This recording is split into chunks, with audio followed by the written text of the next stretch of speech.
नमस्कार विद्यार्थी मित्रों। आज मैं उमेश कुमार यादव मैं कक्षा 7 हिंदी अरहुल पाठ पुस्तक चैप्टर नंबर 2 योग और स्वास्थ्य का वीडियो लेके आए हैं। आज हम लोग योग और स्वास्थ्य के बारे में जानेंगे और अपने जीवन में इसको किस प्रकार से हमको उपयोग में लाना है, इसके विषय में हम लोग जानेंगे और समझेंगे। आइए सबसे पहले हम लोग देखते हैं योग और स्वास्थ्य है क्या। योग और स्वास्थ्य, योग और स्वास्थ्य। योग शब्द सुनते ही मन में कुछ न कुछ ऐसे विचार आते हैं कि योग का मतलब होता है जुटना या जोड़ना। योग शब्द संस्कृत के युज शब्द से बना है। योग शब्द संस्कृत के युज शब्द से बना है, जिसका शाब्दिक अर्थ होता है जोड़ना या जुटना। कह रहा है योग और स्वास्थ्य। इस योग को अपने जीवन में अपने स्वास्थ्य के साथ क्या करना है, जोड़ना है। योग को क्या करना है, अपने जीवन में अपने स्वास्थ्य के साथ जोड़ना है। तो आइए अब हम लोग देखेंगे इस पाठ के अंतर्गत योग और स्वास्थ्य के अंतर्गत क्या क्या चीज़ें हैं। योग और स्वास्थ्य में इसमें विभिन्न प्रकार के आसनों के बारे में वर्णन किया गया है और महर्षि पतंजलि के अष्टांग योग के बारे में वर्णन किया गया है और भुजंगासन है, तड़ासन है। इस प्रकार से आसनों को कैसे किया जाता है, इन सब बातों का इस चैप्टर में समावेश किया गया है। तो इन सब बातों को ध्यान से आप लोग सुनेंगे और इसको समझेंगे। समझने के बाद कुछ आसन ऐसे हैं जो आप आसानी से अपने घर पर बैठकर कर भी सकते हैं। इसके लिए कहीं बाहर जाने की ज़रूरत नहीं है। इसको अपने जीवन में अनिवार्य रूप से शामिल कर लेना चाहिए। इसको अनिवार्य रूप से शामिल करने पर आपका स्वास्थ्य अच्छा रहेगा और उसके साथ साथ शारीरिक और मानसिक स्वास्थ्य आपका ठीक रहेगा, जो कि अच्छे जीवन जीने की एक दिशा आपको मिल जाएगी। तो आइए हम लोग एक एक लाइन का अर्थ समझते हैं। उससे पहले थोड़ी सी इसकी भूमिका देख लेते हैं। तो देखें, कह रहा है योगाभ्यास एवं प्राणायाम। योगाभ्यास एवं प्राणायाम आज के जीवन की मूलभूत आवश्यकता है। कह रहा है योगाभ्यास एवं प्राणायाम आज के जीवन की मूलभूत आवश्यकता है। मूलभूत माने होता है आवश्यक आवश्यकता, मूलभूत आवश्यक आवश्यकता है। इसको हमें अपने जीवन में सम्मिलित करना चाहिए। फिर कह रहा है विद्यार्थियों को छोटी आयु से ही इनका अभ्यास कराना चाहिए। विद्यार्थियों को छोटी आयु से ही इनका अभ्यास कराना चाहिए। यह पाठ योग की ओर उनका ध्यान लगाकर उन्हें इसके लिए प्रेरित करता है। कहा है कि यह पाठ योग की ओर उनका ध्यान लगाकर उन्हें इसके लिए प्रेरित करता है। योग तथा प्राणायाम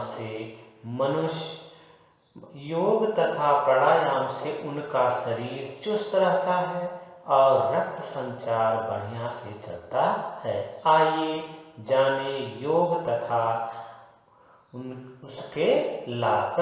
आइए जाने योग तथा उसके लाभ। तो देखिए एक एक शब्द हम लोग आगे देखते हैं। कह रहा है आज के इस व्यस्त एवं तनावपूर्ण जीवन में यह भी आवश्यक है कि हम स्वस्थ रहें। कह रहा है कि आज के इस व्यस्त माने किसी के पास टाइम नहीं है, हर आदमी बिजी है, एवं तनावपूर्ण है, विभिन्न प्रकार की उनके पास समस्याएं हैं जीवन में। वह यह भी आवश्यक है कि हम स्वस्थ रहकर रहें। आज के इस व्यस्त एवं तनावपूर्ण जीवन में, व्यस्त और तनावपूर्ण जीवन होते हुए भी यह भी आवश्यक है कि हमें स्वस्थ रहना चाहिए, हमें स्वस्थ रहें। स्वास्थ्यता केवल तन की ही नहीं, करा है स्वास्थ्यता केवल तन की ही नहीं। यहाँ पे एक छोटा सा चिन्ह लगा है, ये चिन्ह दर्शाता है कि अल्प विराम का चिन्ह है। मन की भी आवश्यक है, करा है स्वास्थ्यता केवल तन की ही नहीं, मन की भी आवश्यक है। इसलिए योग तथा प्राणायाम को शरीर में और अपने जीवन में सम्मिलित करना आवश्यक ही नहीं, अनिवार्य भी हो जाता है। करा है कि इसलिए योग तथा प्राणायाम को शरीर में और अपने जीवन में सम्मिलित करना आवश्यक ही नहीं, अनिवार्य भी हो जाता है। वास्तव में योग वह विज्ञान है जो हमें पूरी तरह से जीना सिखाता है। करा है कि वास्तव में योग वह विज्ञान है जो हमें पूरी तरह से जीना सिखाता है, माने सही तरीके से जो हमको जीना सिखाता है, और न केवल जीना बल्कि सही रूप से जीना सिखाता है। मनुष्य को किस प्रकार से जीवन जीना चाहिए यह हमें योग सिखाता है। तो आगे हम लोग और देखेंगे। करा है योग संस्कृत के शब्द युज से बना है। योग संस्कृत के शब्द युज से बना है, जिसका अर्थ जुड़ना है। कभी कभी से क्वेश्चन बनता है योग शब्द किससे जुड़कर बना है। क्वेश्चन बनता है क्या, योग शब्द किससे जुड़कर बना है, तो इसका जवाब होगा योग संस्कृत के शब्द युज से जुड़कर बना है, जिसका अर्थ है जुड़ना, जिसका अर्थ है जुड़ना। इस जुड़ने में मनुष्य की सार्वभौमिक चेतना, माने सांसारिक चेतना व व्यक्तिगत चेतना का एक होना है। करा है कि इस जुड़ने में मनुष्य की सार्वभौमिक माने सांसारिक चेतना और व्यक्तिगत चेतना दोनों का एक होना है। सरल शब्दों में कहा जाए तो यह शरीर, मन और भावनाओं को संतुलित करता है। करा है सरल शब्दों में कहा जाए तो यह शरीर, मन और भावनाओं को क्या करता है, संतुलित करता है। यह शरीर, मन और भावनाओं को संतुलित करता है। इस प्रकार योग जीने का एक तरीका होने के साथ साथ एक उद्देश्य भी है। करा है इस प्रकार योग जीने का एक तरीका होने के साथ साथ एक उद्देश्य भी है। योग को मुख्यतः 4 अलग अलग भागों में विभाजित किया गया है। इस पर क्वेश्चन बनता है योग को कितने भागों में विभाजित किया गया है, तो जवाब होगा योग को मुख्यतः 4 भागों में विभाजित किया गया है। विभाग कौन कौन से हैं, राजयोग, कर्मयोग, भक्ति योग, ज्ञान योग। क्या क्या है, राजयोग, कर्मयोग, भक्ति योग और ज्ञान योग। करा है योग को मुख्यतः 4 अलग अलग भागों में विभाजित किया गया है। वे 4 भाग इस प्रकार से हैं। इसका क्वेश्चन बनता है योग के कितने भागों में विभाजित किया गया है और उनके नाम भी लिखिए। तो योग के 4 भाग हैं और उनके नाम इस प्रकार हैं। नंबर 1 है राजयोग, कर्मयोग, भक्ति योग और ज्ञान योग। तो आइए अब हम लोग एक एक योग के बारे में थोड़ी जानकारी लेते हैं।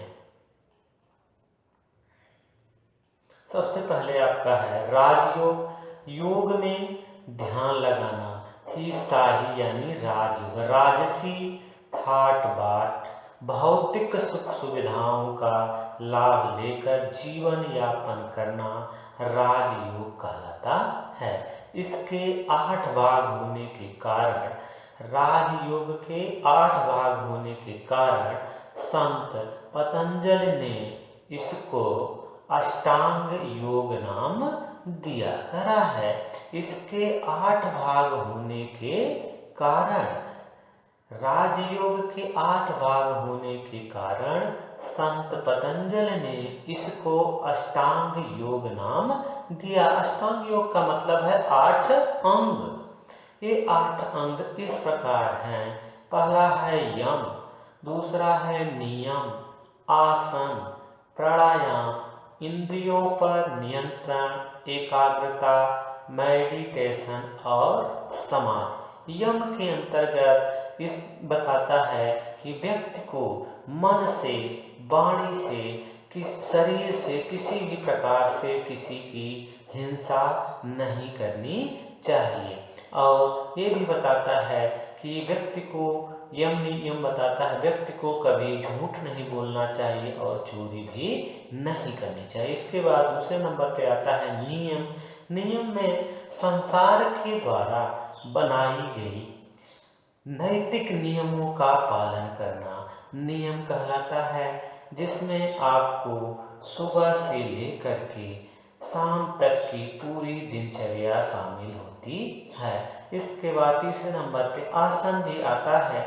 आसन एक प्रकार का प्राणायाम है, जो कि उस मुद्रा में बैठने पर व्यक्ति को एकाग्रता आती है, मन की शांति मिलती है और उसके अंदर अच्छे विचार आते हैं। इसके बाद प्राणायाम है। प्राणायाम से तात्पर्य है आप अपनी सांस को अंदर और बाहर ले जाएं, जिससे आपके शारीरिक और मानसिक शुद्धता होती है। इंद्रियों पर नियंत्रण, और कहता है इन सब आसनों के साथ साथ हमें अपनी ज्ञानेंद्रियों पर सदैव नियंत्रण रखना चाहिए। हमारी ज्ञानेंद्रियां हैं आँख, नाक, जिह्वा, त्वचा और कान। ये हमारी ज्ञानेंद्रियां हैं, जिसके द्वारा हमें सांसारिक वस्तुओं का अनुभव होता है। इन वस्तुओं को अनुभव तो होता है, लेकिन हमें अपनी इंद्रियों को आसन करते समय क्या करना चाहिए? नियंत्रण में रखना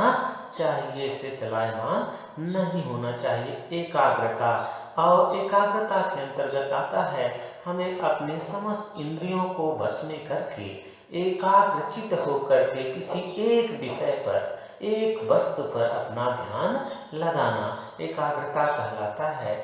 और समाधि की अवस्था में भी ऐसी ही स्थिति होती है। इन सब में प्रसिद्ध आसन, अधिकतर लोग तो आसन को ही योग समझ लेते हैं, लेकिन आसन जो है आनंदमय स्थिति है। आसन आनंदमय स्थिति है और योग आनंदमय स्थिति है।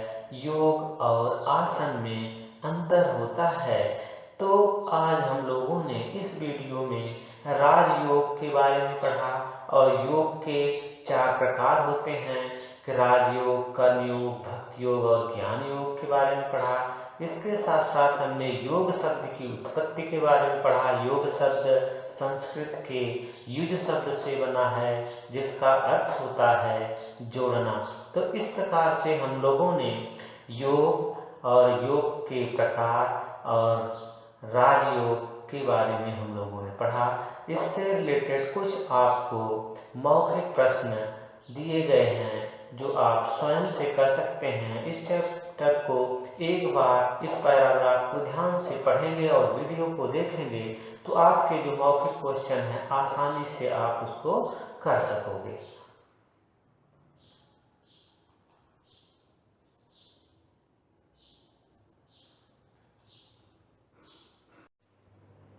नमस्कार विद्यार्थी मित्रों, आज मैं उमेश कुमार यादव कक्षा 7 के लिए विषय हिंदी पार्ट 2 का सेकंड पार्ट का वीडियो लेके आए हैं। जो सेकंड चैप्टर आपका था योग और श्वास, उसका फर्स्ट वीडियो आपको हमने भेज दिया है। दूसरा वीडियो अब लेकर के आए हैं, उसको आप लोग देखें। फर्स्ट वीडियो में आपको उसमें बताया गया था योग और श्वास के बारे में, और योग शब्द की उत्पत्ति किससे हुई है? संस्कृत के युज शब्द से योग शब्द की उत्पत्ति हुई है। योग शब्द का मतलब होता है जोड़ना, और इसके साथ साथ इसमें राजयोग, कर्मयोग, ज्ञान योग और भक्ति योग के बारे में फर्स्ट वीडियो में बताया गया था, और आपको राजयोग की व्याख्या भी किया था। अब आपको हम सेकंड नंबर का जो कर्म योग है उसके बारे में अब हम लोग चर्चा करेंगे। तो आइए हम लोग देखते हैं कि ये कर्म योग किस प्रकार से है और इसमें क्या क्या होता है। नंबर 2 नंबर का आपका है कर्मयोग। कर्मयोग को हम लोग देखते हैं कर्मयोग है क्या, कर्मयोग के अंतर्गत क्या करना होता है। सबसे पहले ये हम लोग जानेंगे कर्म योग। कहते हैं कि कर्म योग प्रत्येक मनुष्य को अपने जीवन में कर्म करना पड़ता है। प्रत्येक मनुष्य को अपने जीवन में कर्म करना पड़ता है, या तो शारीरिक कर्म करे या मानसिक कर्म करे।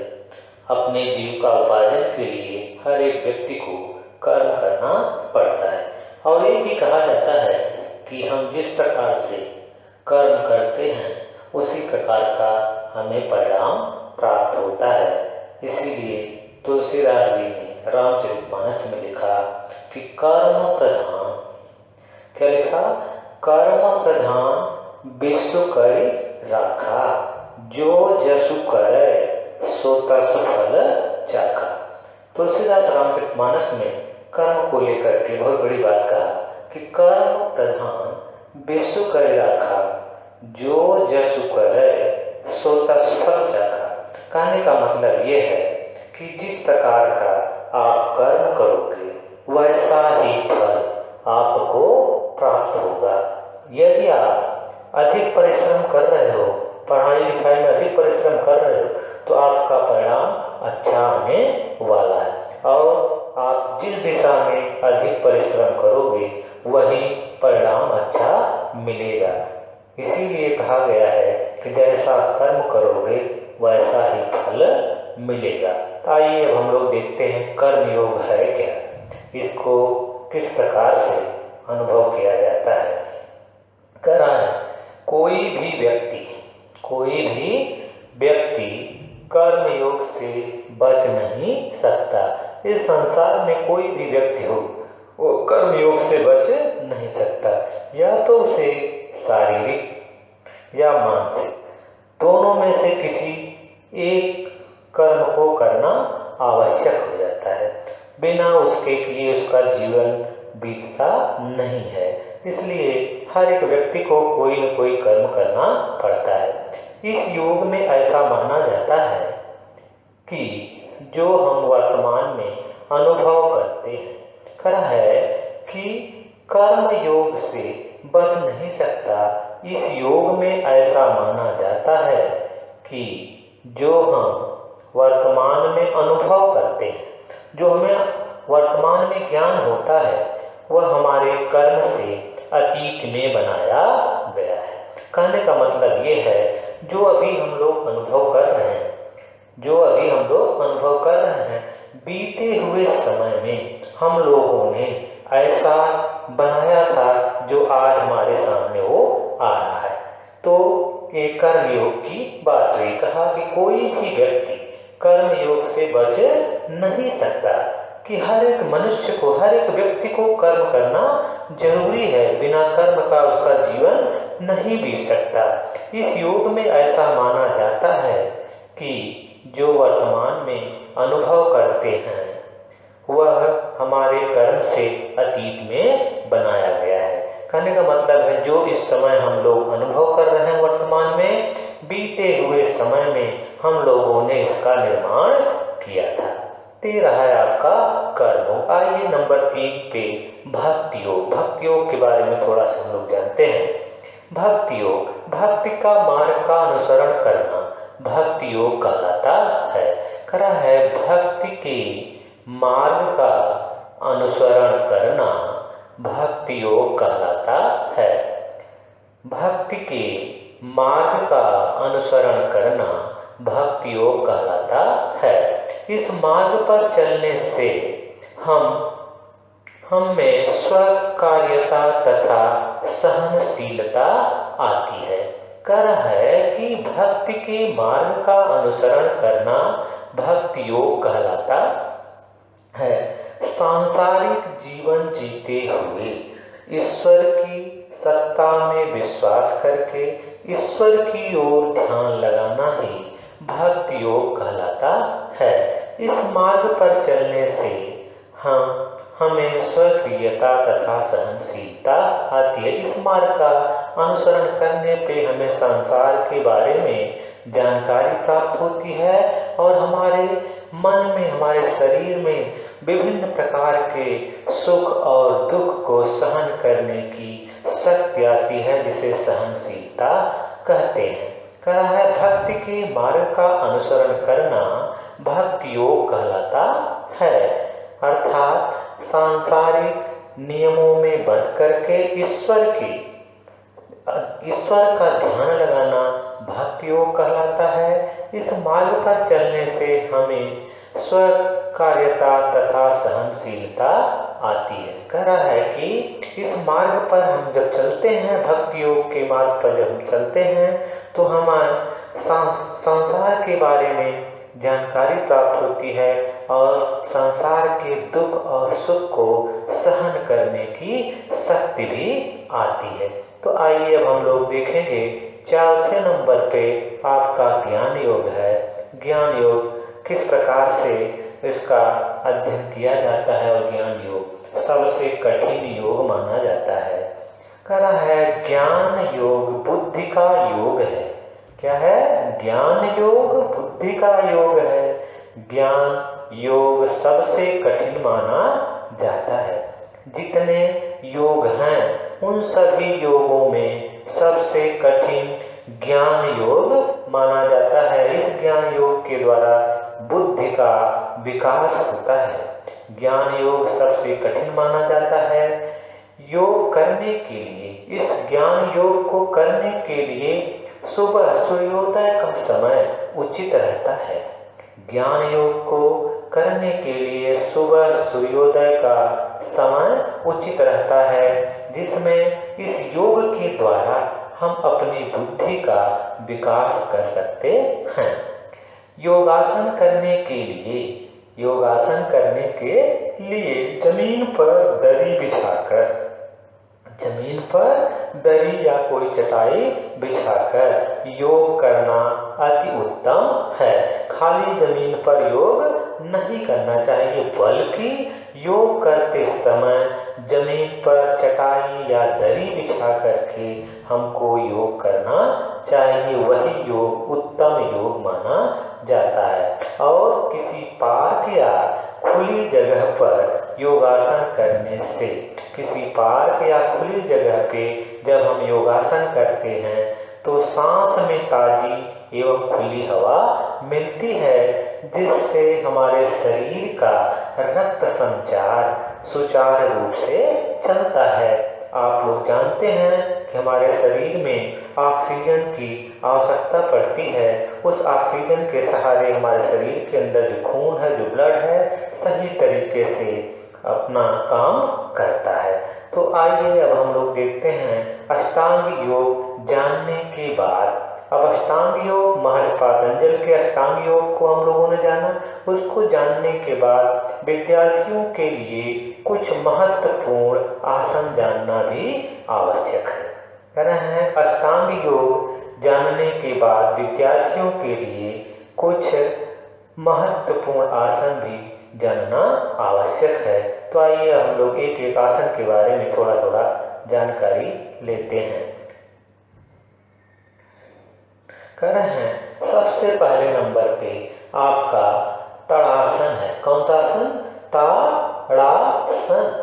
ताड़ासन, इसको किस प्रकार से किया जाता है और इसको करने से क्या क्या लाभ होते हैं, हम एक एक करके आपको बताते हैं। ध्यान से इसको सुनेंगे और समझेंगे। सबसे पहले इस ताड़ासन को करने से लाभ क्या क्या होते हैं वो देखें। करा है ताड़ासन करने से हाथों तथा पैरों की हाथों तथा पैरों की संपूर्ण वृद्धि के लिए और लंबाई बढ़ाने के लिए यह आसन किया जाता है।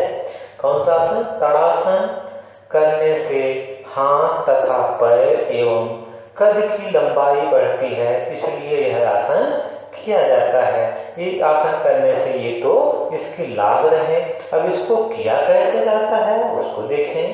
पहले जमीन पर सीधे खड़े होकर, पहले क्या करें? जमीन पर सीधे खड़े हो जाएं।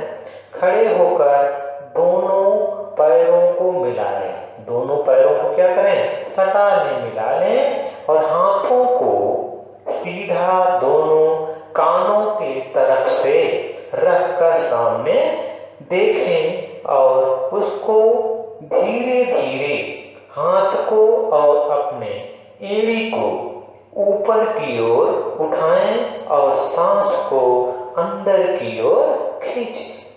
क्या कर रहा है? इस आसन को कैसे करें? पहले जमीन पर सीधे खड़े होकर दोनों पैरों को मिलाएं, हाथों को सीधा दोनों तरफ रखकर सामने देखिए। सांस अंदर लेते हुए हाथों को क्या करें? ऊपर ले जाना है। सांस अंदर खींचते हुए दोनों हाथों को ऊपर ले जाना है। एड़ियों को जमीन से उठाकर, उसी के साथ साथ अपने एड़ियों को जमीन से उठाकर पंजे के बल खड़ा होना है 5 से 10 सेकंड तक। इस दशा में रहने के बाद सांस छोड़ते हुए वापस उसी दशा में आ जाएगी। विद्यार्थी इस ताड़ासन को 3 से 4 बार अगर करते हैं तो उनकी लंबाई, उनके हाथ, उनके पैर में वृद्धि हो जाएगी। तो आइए इससे रिलेटेड क्वेश्चन भी देख लेते हैं। आपके बुक में से रिलेटेड क्वेश्चन भी आते हैं कि कहता है कि ताड़ासन की विधि और ताड़ासन से होने वाले लाभ का वर्णन कीजिए। तो सबसे पहले आप ताड़ासन की विधि बता देंगे कि सबसे पहले सीधे खड़े होकर अपने दोनों पैरों को मिलाएंगे, इसके बाद अपने दोनों हाथों को ऊपर की ओर ले जाएंगे और सांस को अंदर खींचेंगे। धीरे धीरे 5 से 10 सेकंड तक ऐसी अवस्था में, ऐसी मुद्रा में खड़े रहेंगे। इसके बाद फिर सांस को धीरे धीरे बाहर छोड़ेंगे और हाथ को और एड़ी को नीचे की ओर धीरे धीरे लाएं। ऐसे 3 से 4 बार सुबह करने से, ऐसे 3 से 4 बार सुबह करने से व्यक्ति की, विद्यार्थियों की क्या होती है? लंबाई, हाथ पैर बढ़ते हैं। और इससे लाभ के बारे में है कि इससे हमारा शरीर स्वस्थ रहता है, हमारे हाथ पैर बढ़ते हैं और हमारी लंबाई बढ़ती है। तो ये रहा ताड़ासन से संबंधित क्वेश्चन और उसका जवाब। तो आइए आगे देखते हैं दूसरे नंबर के आसन को।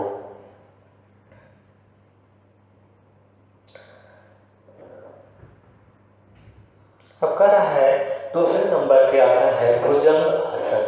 कौन सा आसन है? भुजंग आसन। इसको किस तरीके से करते हैं और इससे करने से लाभ क्या क्या होता है उसको हम लोग अब देखते हैं। आइए, करा है यह आसन पेट की पाचन शक्ति के लिए अत्यंत लाभदायक है। कौन सा आसन? भुजंग आसन।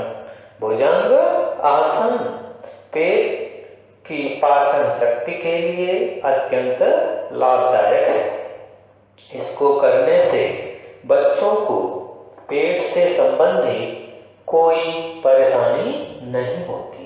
इस आसन को करने के लिए पेट के बल जमीन पर सीधे लेट जाइए। करा है भुजंग आसन को करने के लिए पेट के बल जमीन पर सीधे लेट जाएं। फिर क्या करें?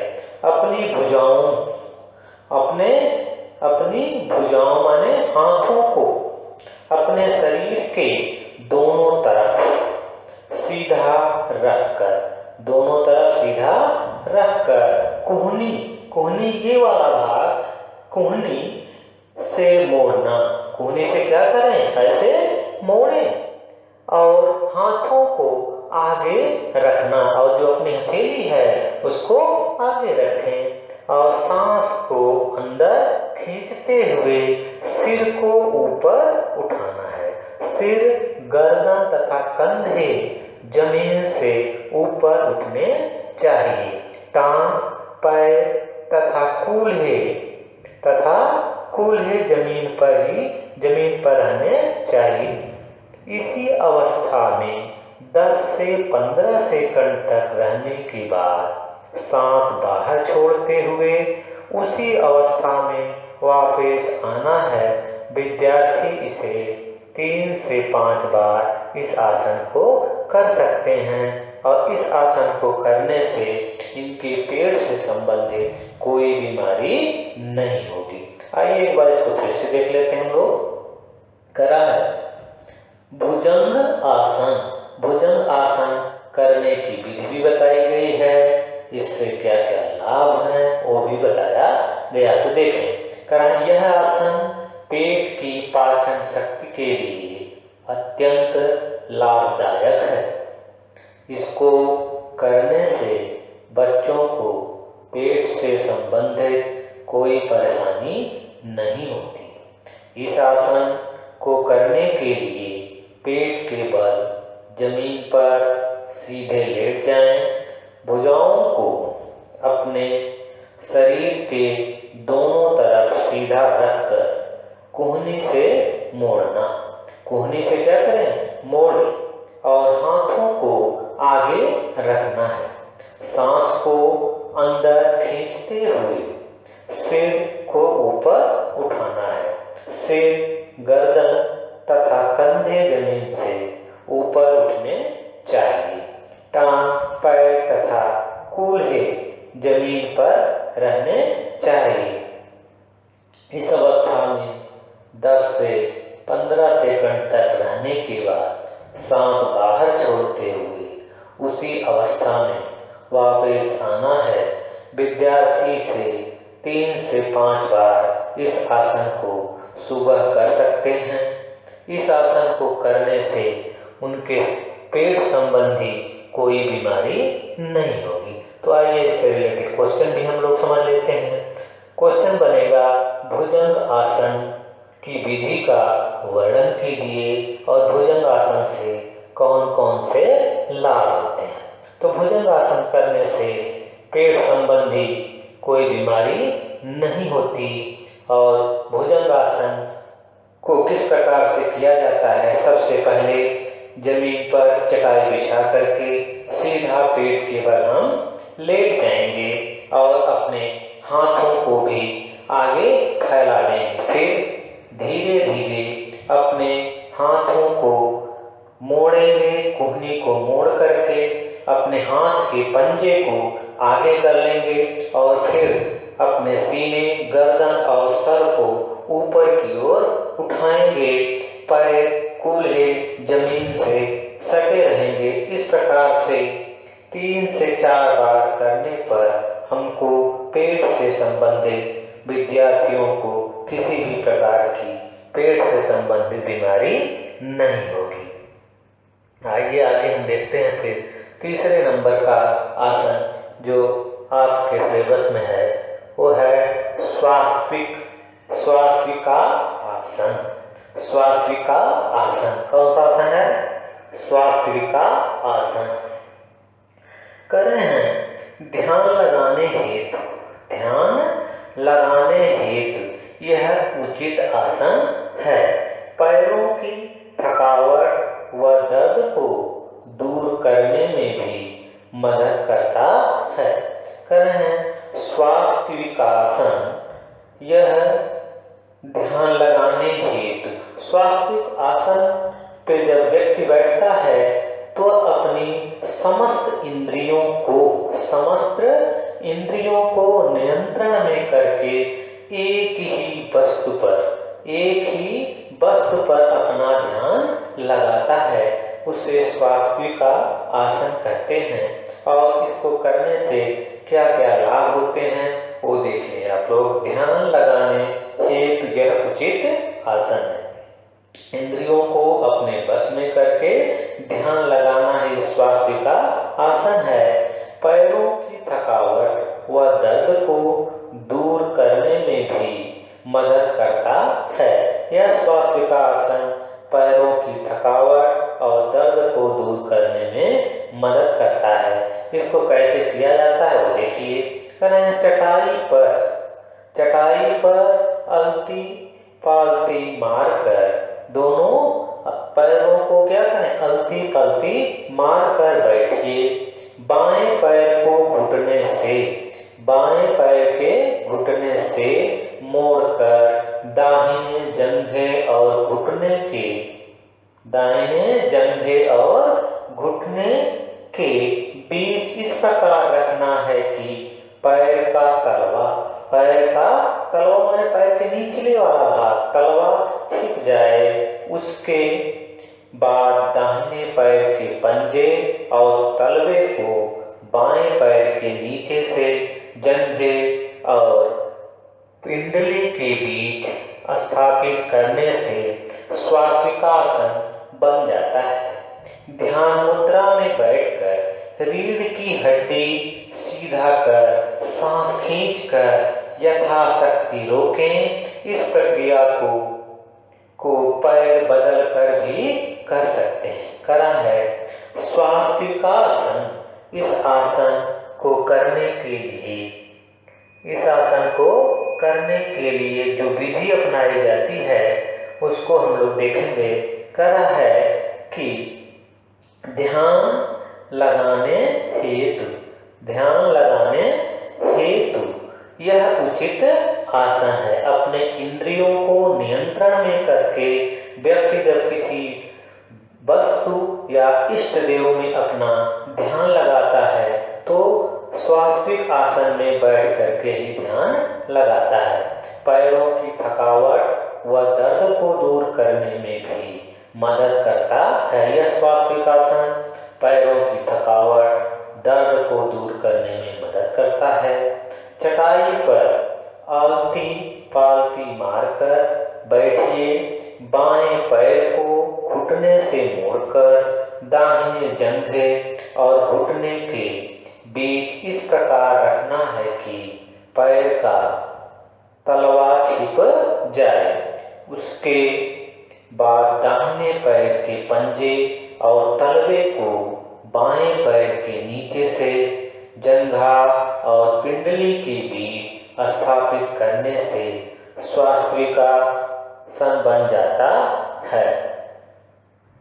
ध्यान मुद्रा में बैठकर रीढ़ की हड्डी सीधी कर सांस खींचकर यथाशक्ति रोकें। ऐसी मुद्रा में बैठकर स्वास्तिक आसन की मुद्रा में बैठकर रीढ़ की हड्डी सीधा टाइट करके सांस को अंदर खींचें यथाशक्ति जब तक आप सांस को रोक सकें। इसी प्रकार को पैर बदल कर भी कर सकते हैं।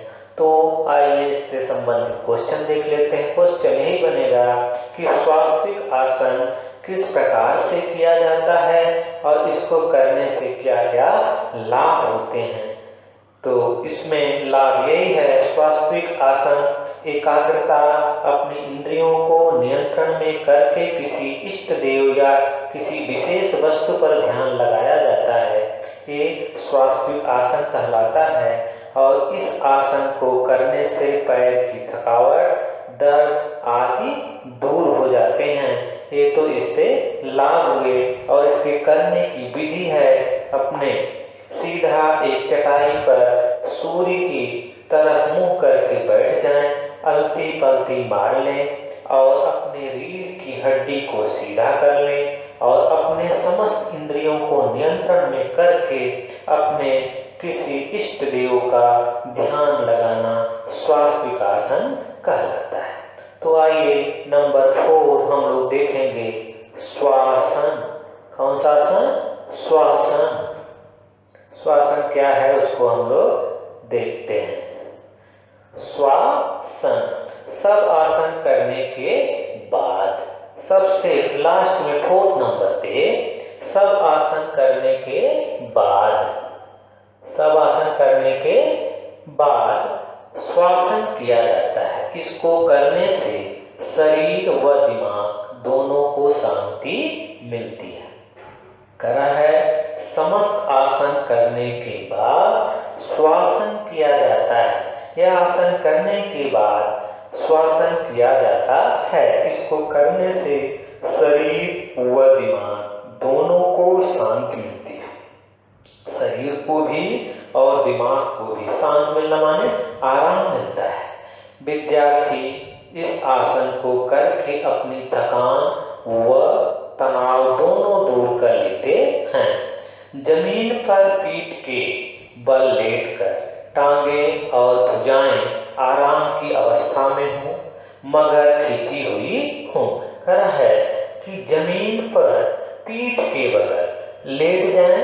जमीन पर कैसे? पीठ की बगल लेट जाएं और भुजाएं आराम की अवस्था में हो मगर खिंची हुई हो, फैली हुई हो, मुड़ी न हो। दोनों टांगों को एक दूसरे से दूर रखें। दोनों टांगों को एक दूसरे से दूर रखें। हथेलियां आकाश की ओर खुली हो और मुंह बंद करके सांस अंदर खींचे। करा है, हथेलियां खुली हो और आंखें बंद करके और मुंह बंद करके सांस को अंदर खींचें। फिर धीरे धीरे उस सांस को छोड़ें। शरीर को ढीला छोड़ दिया जाता है और सकारात्मक सोच रखी जाती है। करा, शरीर को ढीला छोड़ दिया जाता है और सकारात्मक सोच रखी जाती है। फिर इन सब आसन के बाद हम लोग अपने शरीर में आराम का अनुभव करते हैं। फिर आगे हम लोग देखते हैं इन सब आसन के अतिरिक्त कुछ प्राणायाम भी हैं। इन आसनों के अतिरिक्त माने अलावा कुछ प्राणायाम भी हैं जिनसे विद्यार्थी अपने स्वास्थ्य को अच्छा रख सकते हैं। कहा है, आसन के अतिरिक्त कुछ प्राणायाम भी हैं जिनसे विद्यार्थी अपने स्वास्थ्य को अच्छा रख सकते हैं तथा तनाव को दूर कर सकते हैं। इनमें कपालभाति, अनुलोम विलोम, भस्त्रिका प्रमुख तथा सरल प्राणायाम है। आज योग का महत्व संपूर्ण विश्व में जाना जा चुका है। प्रतिवर्ष 21 जून को विश्व योग दिवस मनाया जाता है। क्वेश्चन बनेगा, प्रत्येक वर्ष कब विश्व योग दिवस मनाया जाता है? ये क्वेश्चन बनेगा कि प्रत्येक वर्ष कब विश्व योग दिवस मनाया जाता है। इसका उत्तर होगा प्रत्येक वर्ष 21 जून को विश्व योग दिवस मनाया जाता है। और 21 जून को सबसे बड़ा दिन भी होता है। उसके बाद दिन क्या होता है? घटने लगता है। इसमें विश्व के सभी देश के लोग अलग अलग शहरों में योग प्रक्रियाएं होती हैं। इस बार चौथे विश्व योग दिवस पर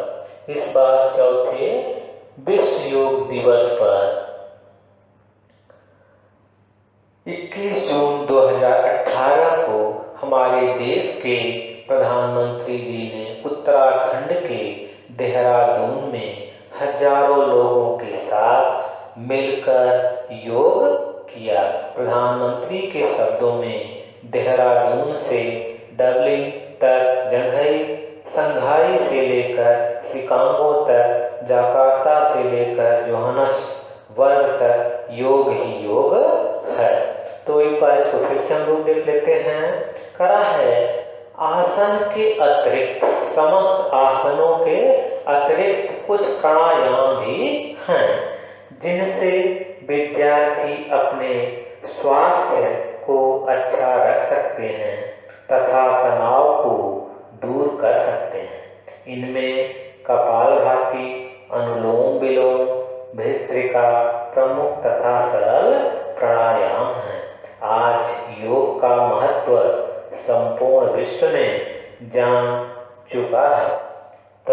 प्रतिवर्ष 21 जून को विश्व योग दिवस मनाया जाता है। इसमें विश्व के सभी देशों के अलग अलग शहरों में योग प्रक्रियाएं होती हैं। इस बार चौथे विश्व योग दिवस पर 21 जून 2018 को हमारे देश के प्रधानमंत्री जी ने उत्तराखंड के देहरादून में हजारों लोगों के साथ मिलकर योग किया। प्रधानमंत्री के शब्दों में देहरादून से डबलिंग तक, संघाई से लेकर शिकागो तक, जकार्ता से लेकर जोहान्सबर्ग तक योग ही योग है। तो हम लोगों ने इस पाठ के अंतर्गत योग, श्वास, आसन, प्राणायाम इन सब के बारे में अध्ययन किया। इसके साथ साथ योग की विधियां क्या हैं, आसन कैसे होते हैं, उन सब पर हम लोगों ने चर्चा किया। अब आगे हम लोग इसके रिलेटेड जो क्वेश्चन हैं उसको भी साथ साथ हम लोगों ने डिस्कस किया है और फिर से एक बार आगे के जो क्वेश्चन आंसर दिए गए हैं उसको भी हम लोग डिस्कस करेंगे।